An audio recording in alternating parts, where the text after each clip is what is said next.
sound right, boys. Hello, everyone, and welcome into Debate Night. We're in like a little temporary in-between studios area.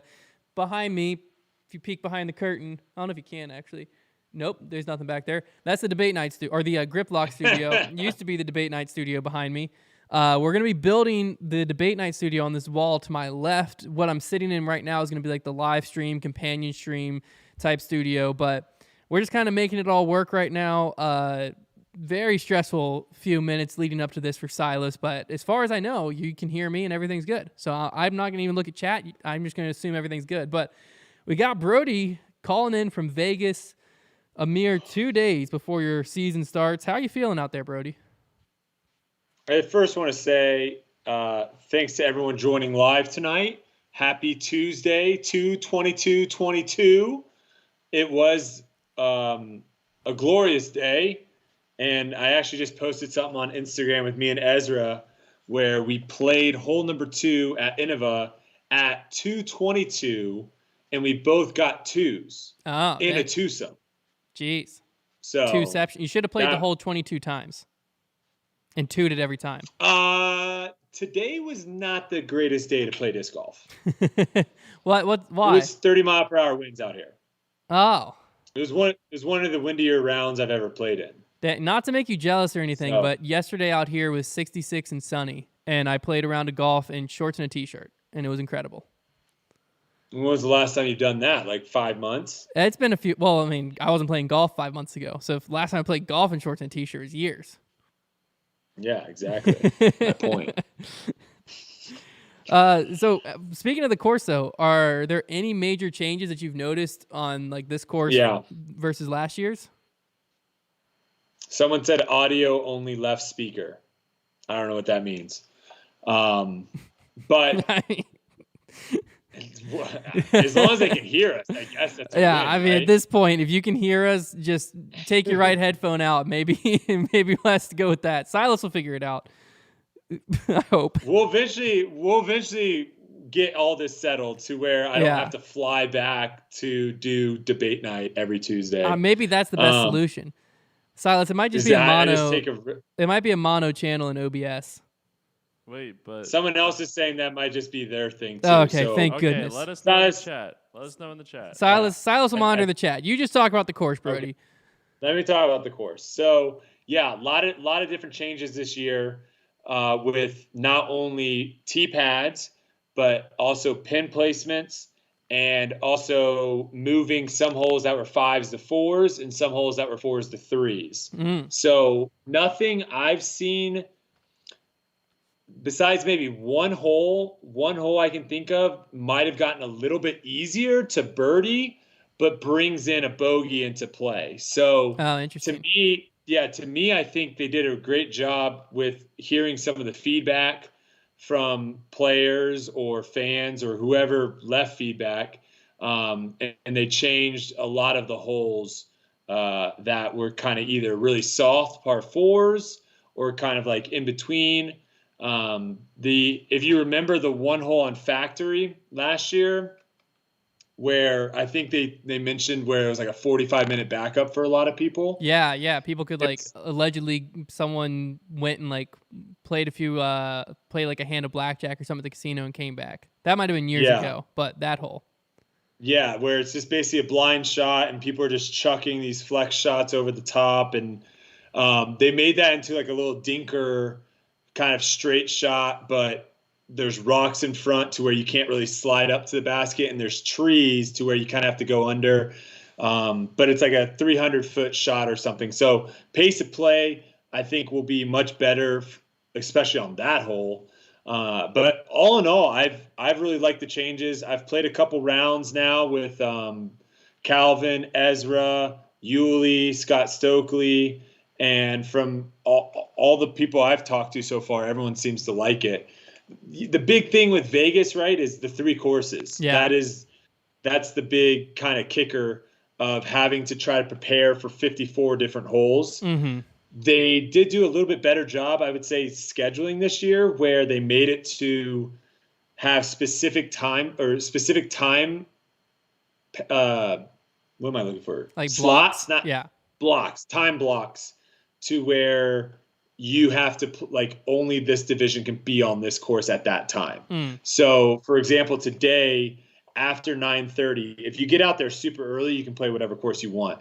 But after 9:30, the only people that were going to be on Innova was MPO. Nice. So it makes it nice for the MPO to where we're not sharing the course with a bunch of people that might just be out there to have fun. And we also too want that separation to where we're not putting people that are playing this tournament as like a fun vacation or a fun trip, and all of a sudden they've got people on their butt that are like trying to play through and all this. They can come out and enjoy their round, and not be with the people that are doing it for a living as well. So they definitely have changed a couple things.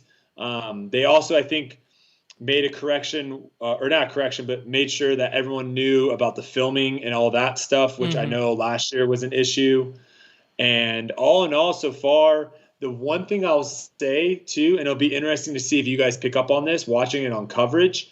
I'm not sure how many spectators are going to be there, but if there are a lot of spectators, I think the one thing you will see is they've done a really good job of separating the spectators from the actual course, to where there was moments where I looked and I was like, this looks exactly like a golf tournament. Nice. Where they've got the little fences with the ropes and stuff, to where spectators can kind of walk. They've got paths to where people aren't just going to be meandering and walking all over the place. So, and I don't know if that's a Disc Golf Pro Tour thing or if that is a Innova Las Vegas Challenge. But it was very, very nice to see. And I'm excited, man. It's gonna be one heck of a tournament. I can tell you that much. Yeah, I was actually looking through the to hit on a few different points you just talked about. I was looking through the caddy book today, preparing for the Grip Locked preview show tomorrow that will go over all the nitty gritty of the tournament and get everyone ready for the coverage. I was going through the caddy book and reading line by line, figuring out every detail of the tournament I could.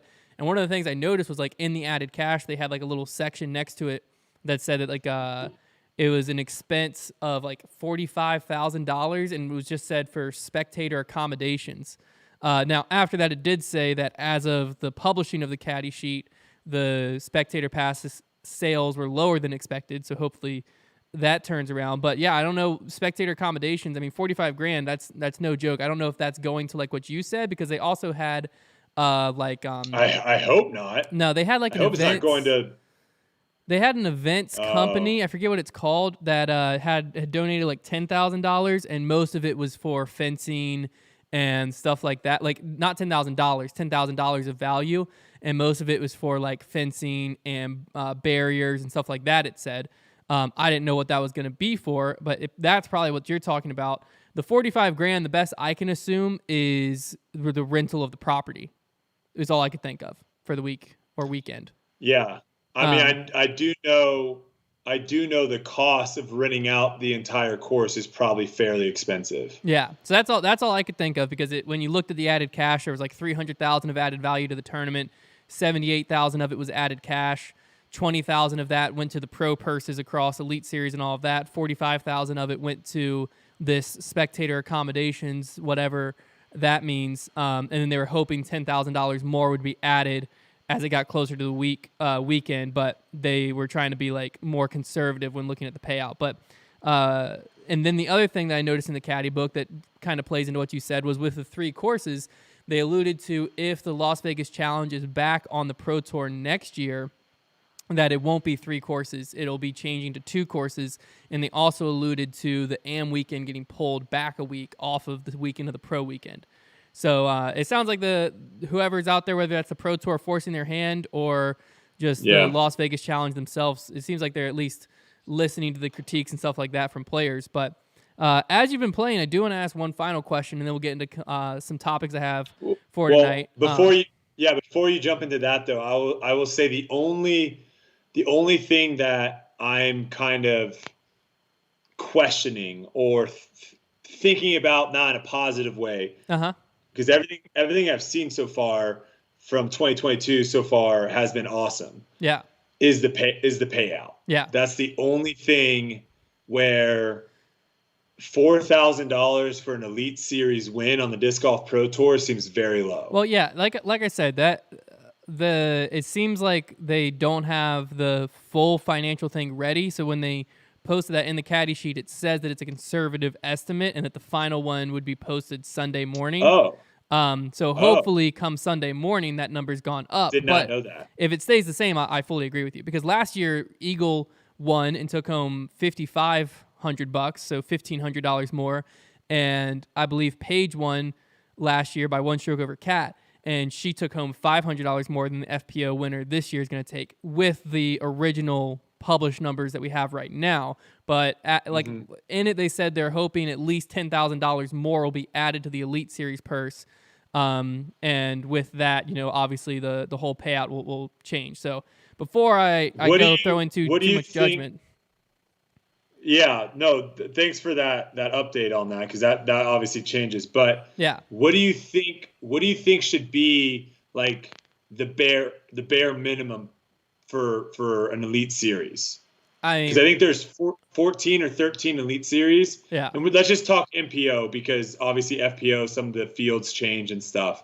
But for MPO, what do you think? Like, if you win an Elite Series Disc Golf Pro Tour event, what should the bare minimum, in an ideal world, be walking away with? I think, an ideal world, then we're talking 10 grand minimum, because at the current state of the purse, if you restructure, I've talked about this so many times last season, and I'm trying to hold myself back since it's the beginning of the season. I know I'm going to talk about it throughout the season. I don't want to make everyone sick.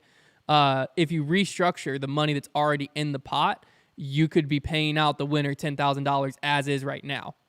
Like, you just have to restructure, make it more top heavy. So to me, in an ideal world, $10,000. But in the world that it's currently operating in financial wise, where we, instead of going top heavy, we spread it out a little bit more, then I think realistically $6,000 is the minimum. I don't see a reason that a Pro Tour event could run and not at least pay the winner $6,000. I think that's reasonable. Okay. But yeah, I would be surprised if there was a tournament that I plugged into the payout calculator we use and it didn't spit back a number close to $10,000 at me. It's just that people, right now tournaments don't go top heavy, because and the biggest difference is like the last cash right now gets $400, and if you plug it into that calculator, last cash will get like $245. So it's like a $150 difference at the bottom to make a, $6,000 difference at the top. So if I crunch the numbers in my head and just do like a little estimation, if someone were to clean sweep all Elite Series and all 4 majors and the Tour Championship, they're taking home less than $200,000. How many tournaments are there? 25? 20, like about 20. About 20. Well, no, there's like 14. There's either 13 or 14 Elite Series. Yeah. There's 4 majors, and then there's the Tour Championship. So yeah, So round up to 20. Round up to 20, and you take the average at $10,000 winning. Yeah. $200,000. Yeah, so, that's probably a fair estimate. Put something in perspective. It wouldn't surprise me if the winner of the Pro Tour Championship this year walked away with $50,000. Last year was $30,000. They've talked about already they're hoping to up it. That's a good question. Do you think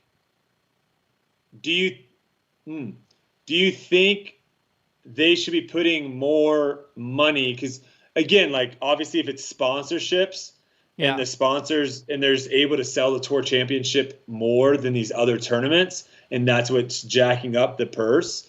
But if it's something of where they're like, they have like a pot or something that they're putting in money throughout the year for the Tour Championship, do you think they should continue to try to raise the Tour Championship winning like number to like 50, 60, 70 or whatever? Or should they try to spread that out amongst the Elite Series events? I think where it's at right now of like $30,000 to win the Pro Tour Championship, let's park there and spread any additional money out as much as we can. If that's what's happening. If it is like Johnsonville and LL Bean and all those people come in and Yeah, the there's tour nothing you can do. championship's just massive. Only thing that makes me question that is like, how is it so much easier to sell a tour championship than Worlds when like we know Worlds has more eyeballs on it? Like there's no way the tour That's a good championship question. got more views than Worlds. Is the Disc Golf Pro Tour, are they a part of trying to No. sell that? Or is No. that the PDGA trying to sell it? The tournament itself would be the PDGA because the Disc Golf Network's handling the coverage, but the PDGA would handle. They're not trying to sell it. Okay. Correct. So it might just be maybe the sales team at the Pro Tour is that much better than the sales team at Worlds. Maybe that's what it comes down to. I don't know. But no, I agree. I mean, if it's something where we're like have a little side pot going and throughout the year we're, chucking just extra money into it to get the Pro Tour championship number built up, I understand the thought behind that because it gives like more of a marketing push when you can say like the winner of the Pro Tour championship gets 50 grand, 60 grand, whatever. Yeah. And a lot of eyeballs are going to come from that. But I think the like longer term better move for the sport is get it where like players are winning $10,000, $15,000 week in and week out, and then a chance to win 30 or 40 at the end of the year, and just keep that end of the year number like double what the normal winning of a Pro Tour event is, and then as it grows, just grow them both like that versus just grow one as big as it can go, and the rest of the tour is like, yeah, I mean, if you win the Pro Tour championship, you get 150 grand, but if you win DDO or GBO, some other tournament, yeah, you get $6,000. Exactly. Yeah, I don't think that's the best way to move forward. But with the Las Vegas Challenge, I do want to know one final thing of this. This might not be true, but in my head, this is like one of the first tournaments you're like coming back to, right?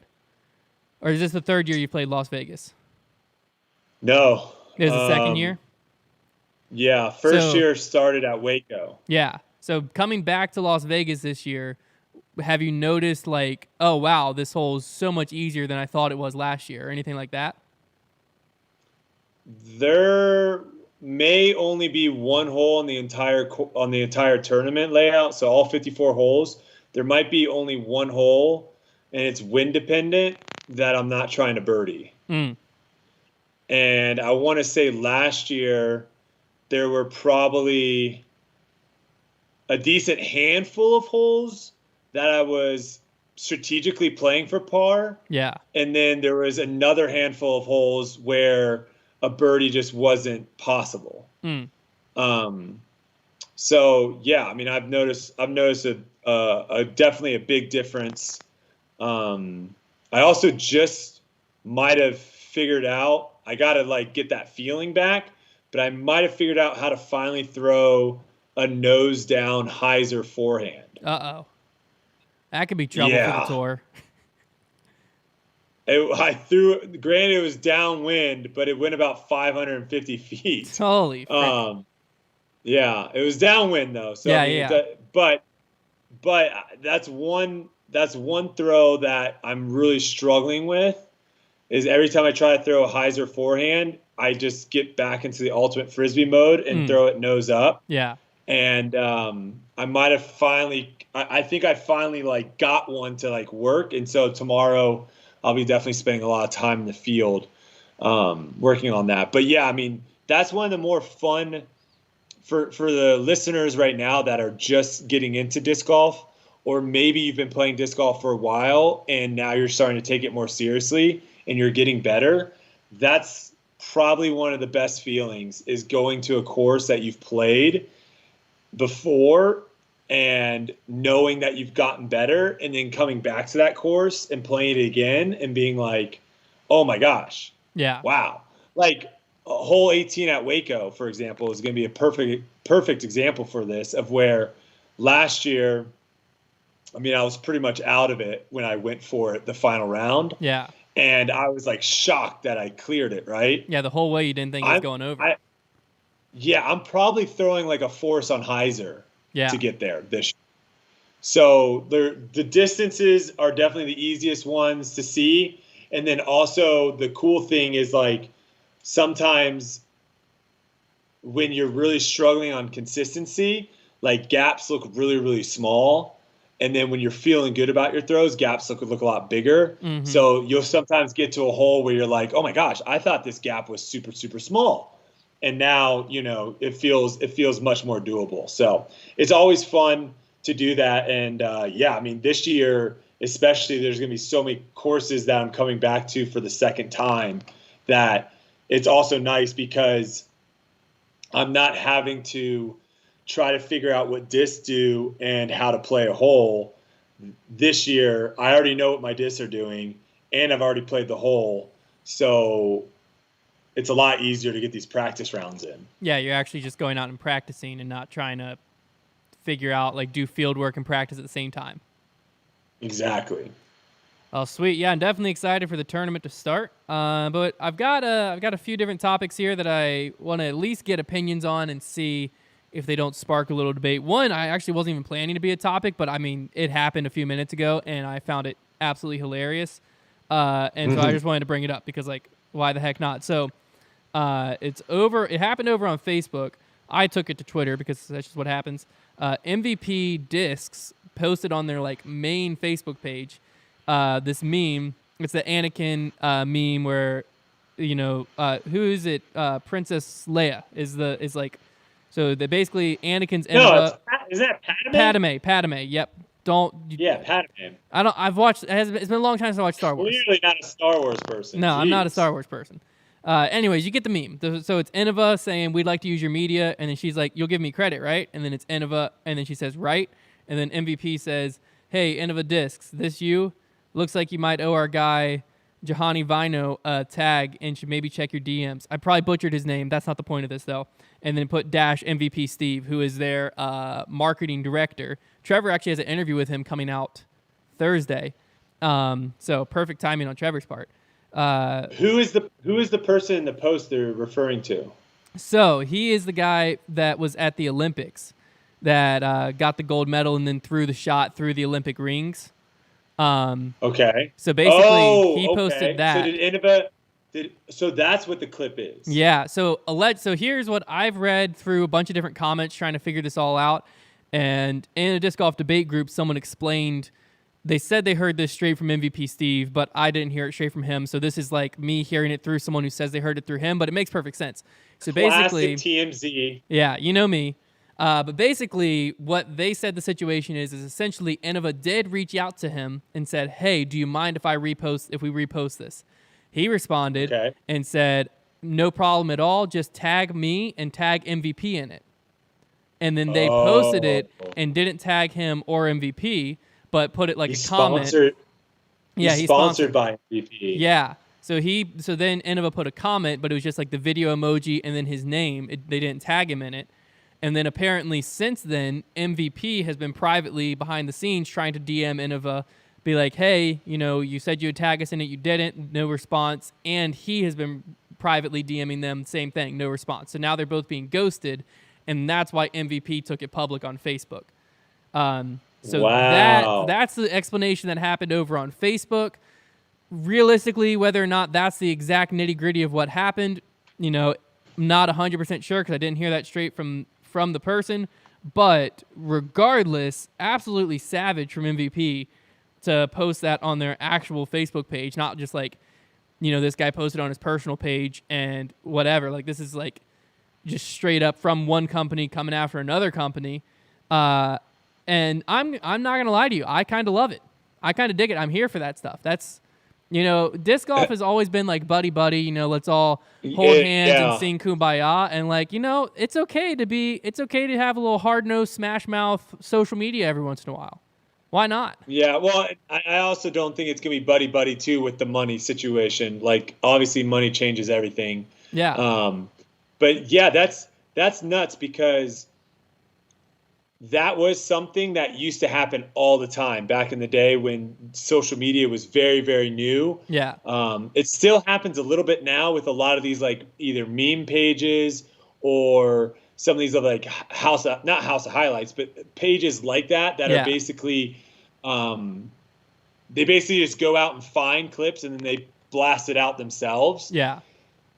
It's nuts when, like, you actually go through the process of asking someone if you can use it, and then the comment section, like, tag is the clear thing of, like, because I've done this before too in post. So it's not like I don't know what they're doing. Yeah. I've done it too, where it's like you want to say like, oh no, you got tagged. I tagged you, but you don't want it to be thrown in the actual caption. Yeah.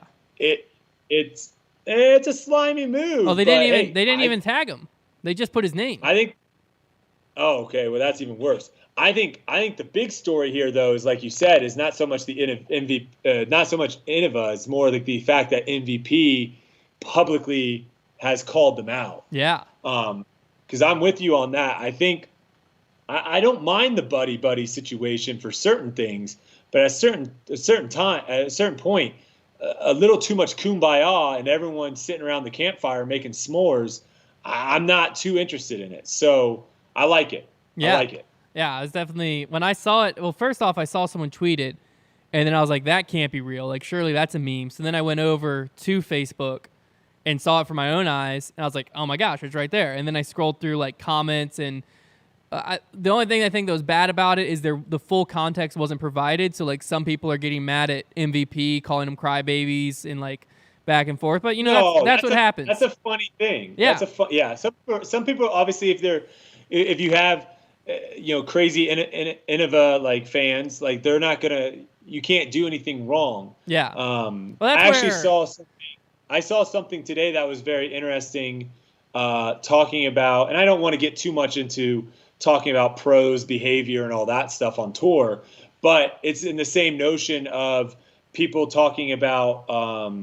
I think they brought up Eric Oakley and Nico, and he was saying how he had like watched a bunch of coverage.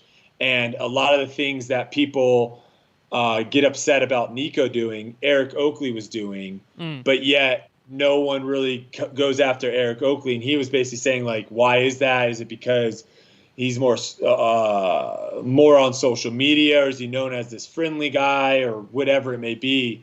But I think, you're always going to have some people that they're going to, turn their head, or what is it? Something a blind eye. Turn a blind eye. Blind eye. And some people can't do anything wrong. So yeah, but I love it, man. I think there needs to be more competition, especially if you're a fan out there. There needs to be more competition in these disc golf companies, because that's what drives price down, and that's what gives better product. Yeah, absolutely. There's a reason why you can't have a monopoly on certain things, is because it causes the fact that prices go. It's just bad for the customer. It's bad for the consumer. So, I think that's what. I think these are good things. No, absolutely. Up to this point, back to your Nico point, I think Nico has somewhat gotten a bad rep just because his reputation, and in a world where disc golf up to this point has been so buddy and picture perfect and is what it is, Nico was one of the people that didn't care to a certain degree, and just wore his heart on his sleeve to a fault at times. And so people, it kind of became the thing that when you're watching Nico under a microscope, when all these other players you weren't, because even the players are sometimes watching Nico under a microscope. So things that Nico does that every other player on tour does, literally, if Nico does it, then it becomes an issue, or then it gets pushed to the forefront, where when Paul does it, Ricky does it, Eagle does it. For Pete's sake, last year, Nico kicked a mini and everyone blew up and freaked out. And a tournament earlier, Eagle fully ripped a whale sack at his bag, and there was one funny post made about it, and that was it. And so I think that's kind of Nico's got the bad side of that. But as the sport progresses and goes forward, more and more competition is going to draw more and more attention, and more attention is going to cause not just Nico to be looked under the microscope, but then the Paul fans are going to be looking at Ricky under the microscope, and the Eagle fans are going to be looking at so-and-so under the microscope. And then it just becomes normal sports, where you have people who hate Grayson Allen no matter what, and then you have people like me who are going to defend Grayson Allen even when I look like an idiot just because I'm a Grayson Allen fan. And that's why this immediate thing here with Innova and MVP was so hard for me, is because I, deep in my blood, I'm an Innova simp, through and through. I love Innova, their plastic, everything. Mm-hmm. But then recently I've become an MVP follower, gyronaut, whatever you want to call me, So seeing them both butt heads, I don't know. I mean, I'm just kind of sitting on a fence. I don't know where to go. I'm looking both ways. I'm like, yeah, MVP, how dare you? But then I'm like, well, Innova, you really screwed my guys over here. So I'm just kind of in the middle here, being pulled both sides. It's like I'm going through a divorce right now. It's crazy. I think MVP actually might have something going right now, because there really isn't a disc golf manufacturing company that is really using social media in a creative way, in the sense of like doing something outside the norm. You know, a company that does an incredible job of this is like Wendy's. Yeah. If you ever want like a good time, just go to Wendy's Twitter. Heck yeah. And they have posts on there all the time that are absolutely hilarious. No one's really doing that right now. And if you look at all of them, they're all pretty much posting the same thing. It's either about their players, or it's about disc coming out. Yeah. It's about tournaments. And, you know, if MVP finds something of where they want to be a little bit more edgy on social media, yeah, sure, I'm sure it might turn some people off, but it also might get a lot of people talking about you. So it's like Duolingo. It'll be interesting to see what happens. It's like Duolingo on TikTok. Like who on earth was Duolingo? But what they started doing was they just made hilarious TikToks that had nothing to do with their app, but also were just like they'd roast people left and right and whatever. And it was just their mascot's this big green owl, and what they are is a language. Who are you talking about? Duolingo. They're a language app, but they went viral on TikTok time and time again. They're the Wendy's of TikTok essentially. Because they just they found their niche. They were able to just kind of separate themselves, like what you were saying. And I mean, look what just happened. I just told you about Duolingo. If you want to learn Spanish, go there. We could have people doing that for MVP all over the place. I'm more of a Rosetta Stone guy, so not anymore. Hey, go to their TikTok. You'll ditch Rosetta Stone real quick. Now, Okay. one of MVP's claims to fame is the gyro adds distance, adds glide, right? But one of your most recent things, this is a great segue. Yeah, one of your most recent things is. I'm out. Oh wait, you agree with me now? I've changed my mind. Oh, let's hear this. Explain your original point. Okay, my original point is glide should not exist as a. I'm still on the glide should not exist in the flight numbers. Okay. I'm still on. Okay. Okay, and I'm on it because the actual mold of the disc has little to do with the glide, more so than dome. I think dome has more to do with the glide than the actual mold. And I'll tell you why, because I literally have been throwing these discs. I've been throwing a lot of discs recently, and a lot of like different ones. And I've noticed that discs that fly, like two nukes that have very similar flight characteristics in the sense of like actually to the visible eye, how they flip up and fly. Mm-hmm. What the nuke that like Ezra gave me, this nuke goes so much further than this other nuke. And the only difference between the two, same plastic, all that, the only difference between the two is the dome. One's domey and one's flatter. So that's where I think when you talk about glide, the glide number is going to be the same for both those nukes. However, the glide is not the same. Yeah. So that's why I think you just get rid of the glide completely, because really, ultimately, too, a disc that is really, really overstable, that has a lot of fade, a high fade number, is going to have far less glide than a disc that doesn't have a lot of fade, right? So like something like a Buzz, for example, is going to have a lot more glide than a disc like a Drone that wants to just try to work itself out. If you throw them both flat, again, I'm going off of throwing discs flat. Sure. If you throw them both flat, the Buzz is going to travel further than the Drone, because as soon as you throw it flat, it's trying to get to the ground, where the Buzz is just flying forward. That was my original argument. Yeah. But when it comes to especially distance drivers, because you don't really ever see, and this is interesting, why don't you see as many like domey fairways? You do. Not nearly as much though. I've never like had like a pop top under Well, Undertaker I've had a little bit. Well, but you've only thrown Discraft, like T-Birds or Domey all the time, Leopards, Rivers. I've had some really Domey F5s. I've had some great FDs. Same dome as a distance driver? Yeah, I've had pop top T-Birds. I've actually had T-Birds that have more dome than a Destroyer. I don't think I've ever had like a pop top Raptor. Well, no, I've ever had a lot of Innovas. Why is that? It's just the mold. The mold has a lot to do with the. So what you're saying makes somewhat sense. Undertakers and Heats. Yes, I've had Domey Undertakers and Heats. Like Avenger SS. I don't know if I've had a Domey Avenger SS. No, they don't really ever run with dome.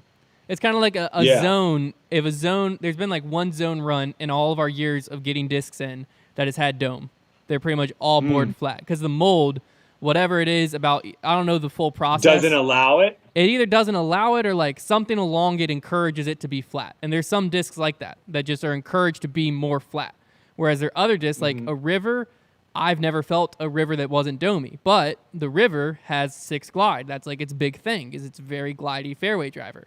And so therefore, like you're saying, is a lot of that is attributed to the dome. I'll agree with that statement. But that's tricky though. Like nukes, like that's the disc that, I throw the most. But wouldn't you say the issue is that you can get 2 nukes that fly differently? Isn't that more of a consistency issue versus a glide number issue? Well, no, I'm saying like, do they then need to almost make?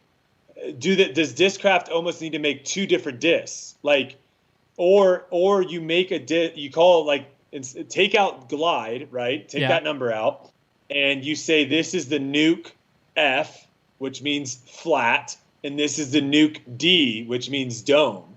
Because like what you were just saying a bunch of molds that essentially just have either they're always domey or they're flat. But like a nuke, I have nukes that are board flat, and I have nukes that are extremely domey. So do you think when it comes to that, to a mold that they know can go one way or the other, do they almost have to like distinguish between the two? Because that's where I'm at right now. It's like, I think dome has way more to do. Like a domey force, for example, is going to fly further and stay in the air longer than a flat nuke. Yeah, I mean that's probably true. I think the reason you see the inconsistency with it more in distance driver, and again I could be wrong here, but I'm pretty sure a distance driver typically has a thinner flight plate. The middle of the disc is thinner versus like a putter is the thickest, mid's a little thinner, fairway's a little thinner, and then the distance driver. So when the disc is settling after coming out, it depends a lot on like the factory condition or like temperature in the air and stuff like that.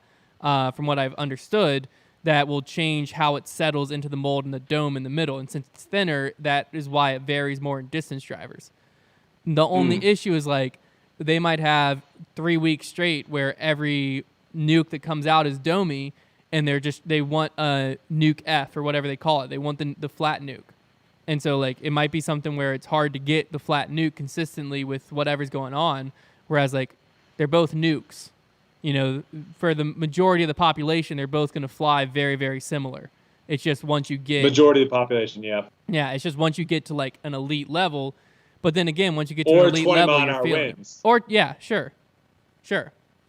But I still think there's discs that exist from, and we might have to go manufacturer to manufacturer, that have very similar fade. So like how far left they finish, but one has more glide, so it has like a pushing fade versus the other one's like a drone or a zone or anything like that where it has like a dumpy finish. And so the glide's important in that aspect because it's like how long the disc wants to stay in the air while still going left. That's why I can't agree. I think first off, I think flight numbers absolutely, they mean nothing in general because every company has a different one. So like a 7-speed at Discraft isn't a 7-speed at Latitude, which isn't a 7-speed at Prodigy, which isn't a 7-speed at Innova. So like what the heck do they even mean? That's not part of this conversation. It's if we're using them, I think glide should be one of the numbers if we're using it. Just because like I think it's at least a good number to understand like a very overstable disc is going to have less glide, but a very like far flying or neutral flying disc might still have that fade, but it'll have more glide. So I, as a consumer, can understand, oh, this disc is meant to stay in the air longer, even though it's still going to be overstable, versus, oh, this disc is going to get to the ground faster and be overstable. Yeah, I think until we can get a machine that can consistently shoot discs out with, and we can affect how fast they go out, and we can also affect the amount of spin. Yeah. Because those two things matter a lot. If we can get a machine that does that, I think that video breaks the internet. Because then all of a sudden you can literally say, all right, we're going to throw, what are two discs that people talk about all the time? Like in different manufacturers that people say like are the same disc. I mean, back in the day, people always argue between the Buzz and the Rock 3, but like the Rock 3's beated. Perfect. But you could at least see which one actually goes farther and stuff like that. Yeah. Does the Berg actually fall out of the sky? There you go. Does the Berg actually have no glide? Yeah, so you put the Berg against like the Roach or something that has an insane amount of glide, and you launch it, everything's the same, and then all of a sudden you find out like they both went 300 feet. No, the Berg definitely has less glide than a Roach. 100%. 100%. All right. 75%. All right. 10% sure that the Berg has less glide. No, I do notice that I have to throw it harder. Firebird Raptor would be good. Firebird's way more overstable. It'd be like Firebird Captain Raptor. That's comparable. All right, another big thing that came out today, I believe. Yeah, it was today. Wow, long day. The Pro Tour media partnership deals have been announced. The Pro Tour has announced that they have signed a multi-year deals with Jomez and Gatekeeper for the men's lead and chase card coverage. It also looks like GK Pro has a single-year deal for the women's lead card coverage, and then Central Coast has lead card at Silver Series events. But the big deal that came out of all of this was Jomez has purchased the rights to the lead card coverage for the next 2 seasons for $500,000, so $250,000 a season for the rights to be able to cover these rounds. So we talked about this previously. What is it? Silver Series 2? No, or Silver is Series is Central Coast. So it's just the main Pro Tour events. And they're doing they added, there's a couple majors on there too. I don't know if the Pro Tour wouldn't have access to those. No, the Disc Golf Network does. Yeah, so I mean, maybe Jomez will handle USDGC post-produced, but that will still be behind Was it not on there? In today's post? Today's post was simply just Disc Golf Pro Tour. That's it. I can look it up right here. I thought so. We're excited to announce our 2022 post-production media plan. Welcome back. Hit the link in our bio. Let me hit the link in our bio. Because this just says Pro Tour 2-year deal. Because the Pro Tour had announced earlier. 12 events. The Pro Tour had announced earlier about the Disc Golf Network covering USDGC, Worlds, Champions Cup, all of that. Are they doing the playoffs as well? Yeah, it just says for the Disc Golf Pro Tour season. So we're assuming it's probably playoffs and. Okay, so I'm going to do some numbers here. Wait. While this constitutes a current season-long partnership, more post-production will provide additional coverage throughout the season. FPO chase card coverage will be added whenever possible and is planned for all PDGA majors. Jomez, groundbreaking. They will provide coverage for 3 PDGA majors, the PDGA Worlds, USWDGC, and Champions Cup. Okay, so they're doing 36 events. 15 is going to be the 13 elite series, or the 12 elite series, the 2 playoffs, and then the tour championship. So that's 15 the next year, and then that's 30, and then the 6 majors across the 2 years. So that's 36. So you do that divided by 36. So just under $14,000 a tournament. Yeah, is what they're paying. Which most tournaments are roughly 3 days. So they're paying right around $4,600 or so a day. And that's 2 videos each day. Mm-hmm. That's to cover lead card. I did some So, math on just like rough I mean, numbers. they're gonna. Can we talk about the first and the most ridiculous thing that you told me?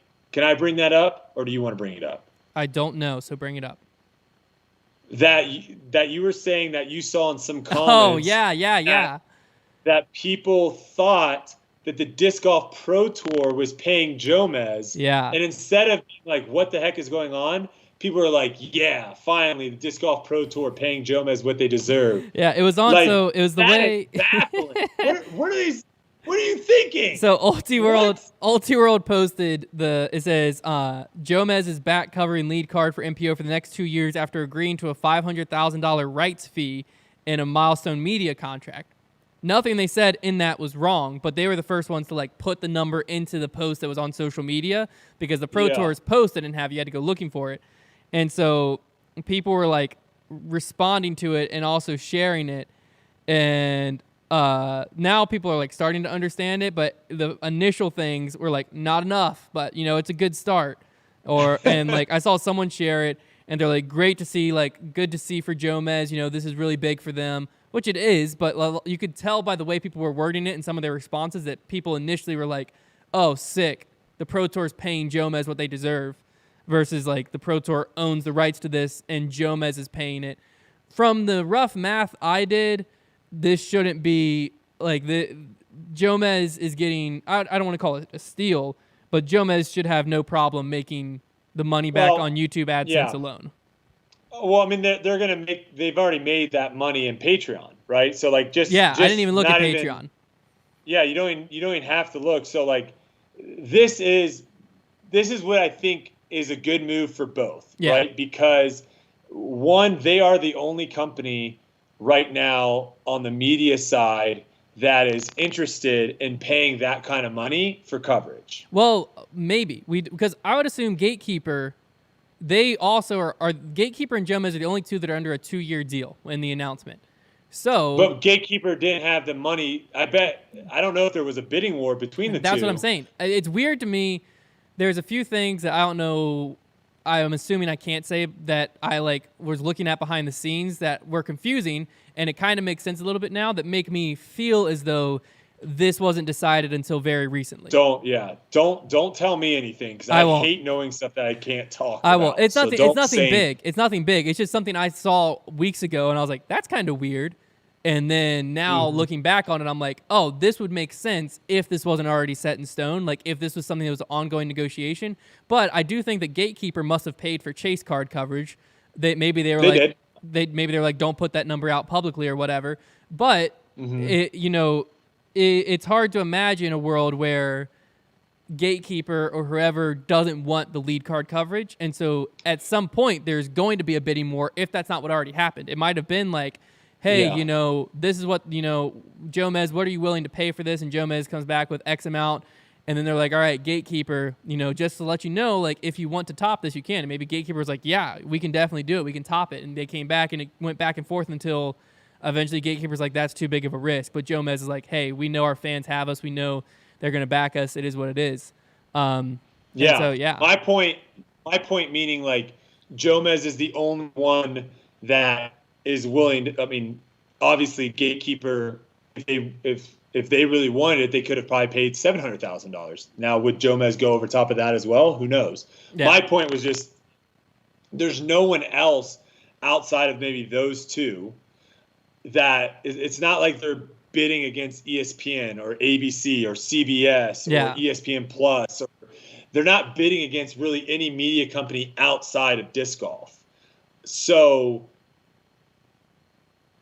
I think this is a good thing for both because obviously we were talking about this a while ago where I still think down the road that it'll be interesting to see if the Disc Golf Pro Tour and maybe they're in the world of where they're just like, hey, we just really want to focus on live and trying to bring on post-produce and do all this is just too much for us. And it's easier for us right now to sell that for $500,000 and not have to worry about it and know Jomez is going to do a great job than trying to do that in-house. And yeah, we might be able to make $750,000 or $1 million or whatever, but maybe it's just easier for them to just focus on live and try to do live as best as possible and let these other people do post. Yeah. I'm wondering if that's what it is, because I still think they would be more successful financially and on social media as well, as if everything was on their site, on their channel, all that stuff, and everything drove traffic to them. But this has got to be something of where they just feel like it's too much work to get started and get going when there's already people out there doing it really well. But it's going to get really interesting is what happens a couple years from now. Yeah, as I was going to say, 2023, that price does come in. Well, also 2023, that price is not going to be $500,000 anymore for 2 years. That's going to go up because as disc golf's popularity goes up, which, you know, UDisc just put out an article, it's not like pumping the brakes anytime soon as of right now, according to statistics. So no, the COVID drop-off thing was that whenever people were talking about that's not a realistic thing. Most people that are getting into disc golf also are not because of COVID. Like COVID definitely had an impact and definitely brought in a lot of new people as well. But there was also a lot of people getting into disc golf before COVID. Yeah. And also Ultimate Frisbee. A lot of people play Ultimate Frisbee. And now that easy transition from Frisbee over to disc golf, it wasn't because of COVID for a lot of these people. It's simply just because they're finding out about this sport that they didn't know about.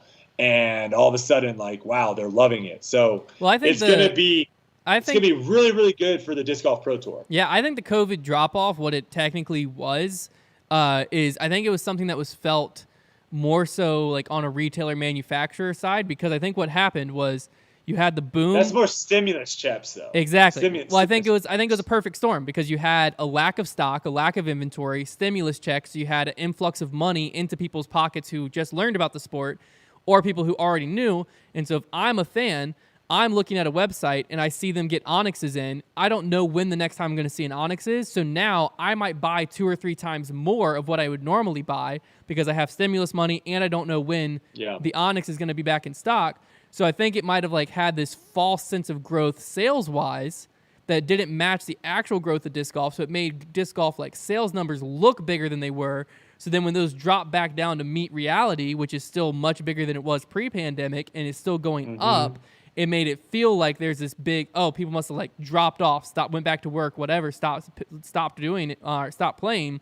When I think what actually happened was like people just started buying plastic at a normal rate again because, you know, the products started to get closer to meeting demand in today's market. But back to the Pro Tour Jomez thing, personally, I think this is the by far the smartest move the Pro Tour could have made for a number of reasons. I think the Pro Tour is probably crunching the numbers and realized the fact that like to be able to profit $500,000 off of post-production in the first year when you have to like front all the money for possibly additional equipment, more staff, you know, set up the logistics of editors, getting it turned around next day. Do we know the payment? Do we know the what? Do you know the payment? We don't know the payment method though. What do you mean? Oh, I was saying we don't know. Like, I'm assuming that it's not $500,000 up front. No. $250,000 per year, I'd assume, because it's $500,000 for 2 years. So I would guess it's like a monthly thing or something. Yeah, because I was gonna say, do you think Jomez just wrote the Disc Golf Pro Tour $250 and now they're sitting with $250 in their bank account? No. I would bet it's over months, but I bet the Pro Tour, it's obviously a contract, so the Pro Tour knows like they have that money coming in. It's now a new influx. But like that's probably something that it took a lot off of the Pro Tour's plate, where they don't have to apply staff, they don't have to hire more editors, they don't have to buy new cameras, they don't have to worry about, you know, more commentators and X, Y, and Z. A lot of like just logistical stuff behind the scenes that they don't have to worry about if they wanted to bring it in. And probably the biggest thing monetarily beneficial to the Pro Tour is they don't cut off Jomez, because that had to be the thing that like, if I'm the Pro Tour and I'm sitting back thinking about all these options, that's what I'm most scared of, is cutting off Jomez, because Jomez is currently, and who knows when it won't be anymore, but they're the biggest, realistically, like the biggest brand social-wise in disc golf. Like if you are in disc golf enough to follow people on social media, you're going to be following Jomez most likely, or at least have watched their videos.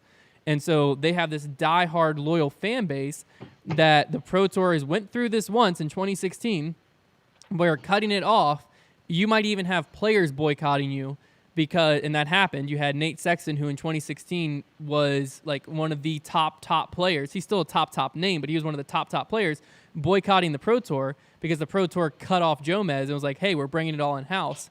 As the sport's gotten bigger, so has Jomez, so has Jomez's fan base, so has the, players' careers that are now tied to Jomez. So you cut them off as the Pro Tour. That's a terrifying move. You have no idea the repercussions. Yeah, it could all be, cupcakes and butterflies and it's all fine, but it also could be like you're risking who knows how much lost revenue, because there might be people who are paying Disc Golf Network. They're like, oh, what the heck? You're going to cut off Jomez and be power hungry? I'm not subscribing to you anymore then. We're going to take a boycott the Pro Tour. And then someone sweeps in and is like, hey, here's a tour, and Jomez, you're welcome to come in. And next thing you know, you've immediately created a competitor, whereas this way, you secure money over the next 2 years. You secure great coverage for post-production because Jomez is the best at what they do. And you secure that the fan base of Jomez, one of the biggest, most powerful fan bases in disc golf, is still happy with you. I mean, those three things, it's a win-win-win for the Pro Tour. And for Jomez, this is job security for 2 years at least. Because now they don't have to have that in the back of their mind of like, hey, we're filming tournaments that someone else owns. So now, and Jonathan Gomez in the article even said this, like, who knows what Jomez is going to be capable of doing now that they know, hey, we can really invest in these next 2 years. We have 2 years of guaranteed growth. We can really invest in the company and grow it because we don't have to worry about growing this other stuff because coverage, our core thing, is locked in for 2 years. So, I mean, it's hard. Every year it's hard to imagine how Jomez's coverage can get better, but every year they've proven different ways to do it. So now that they have even more focus and more passion for 2 years with it locked in, there's no telling what that could mean for disc golf coverage and what that could mean overall for the growth of the sport. So to me, it was a great win for both sides because I think Jomez got it at a price where they're easily going to be able to make that money back and then some, and the Pro Tour got it at a price where it made sense on their bottom line and revenue to where it wasn't like, we should have just invested in all the back-end stuff to do it ourselves. It's enough to like keep them happy to where it's worth it for them to give up all that potential money and to someone who's going to keep, their fan base happy. So here's an interesting thing to think about. So do you think Gatekeeper and we'll throw GK Pro in there as well. Do you think those two, and this is also for our listeners too, I would love to hear your guys' opinions on this too. So you can tweet us at Debate Night Pod on Twitter as well. Do you think JomezPro's product is exponentially better, like drastically better than Gatekeeper and GK Pro?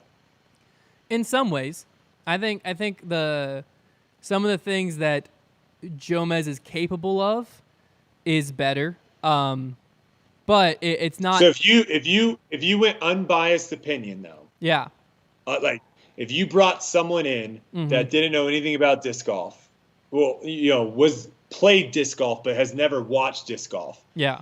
If you show them a Jomez lead card video and then you show them a Gatekeeper or a GK Pro lead card video, are they going to be able to tell a drastic difference? Drastic, no. I mean, that's what they enjoyed more is realistically going to come down to the commentary and play more than anything. Because this is where I think.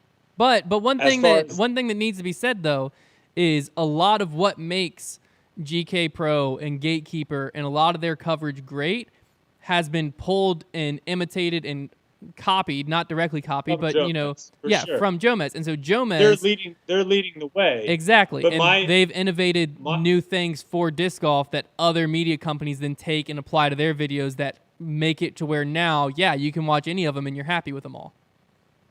So I think I'm trying to think from like my standpoint of watching sports.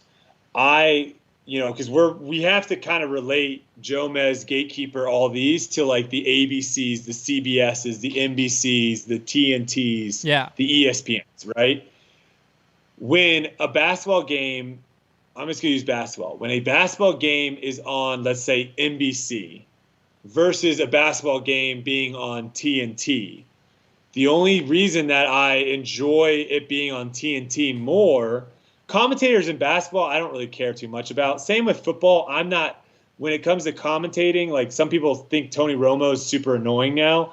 I don't really care too much with the commentators in football. I think they're all pretty decent. Basketball, same thing.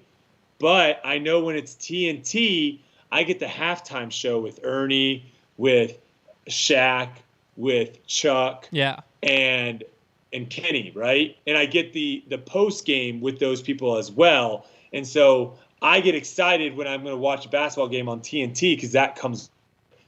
I think what Jomez has done, which of why you're saying like the Disc Golf Pro Tour is super smart about bringing them on board for 2 years because they're worried about the backlash.